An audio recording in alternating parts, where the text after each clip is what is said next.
Uşaqları ailənin mərkəzinə çeviriblər. Uşağın başına fırlanırlar, uşaq da başını itirir. Deyir, mən bu qədər önəmliyəm. Uşaq başlayır manipulyasiya eləməyə valideynlərin. Ağlayaram,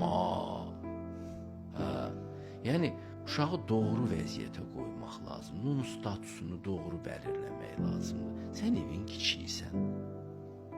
Bu insanlar işləyirlər, əziyyət çəkirlər. Sən də üzərinə düşən iş işləməlisən. Məsuliyyət özü ən yaxşı tərbiyə alətidir. İndi məsuliyyət yoxdur. Uşağın yeganə işi oxumaqdır. İş də tapşırmaq lazım. Məsələn, otağı yığışdıracaqsan və ya get filan şeyi al gətir. Nietzsche deyir ki, insan ailədə sevgi və hakimiyyətlə rastlaşır. Bu onun gələcəyi üçün çox önəmli bir zəmindir. Bunu ailədə qəbul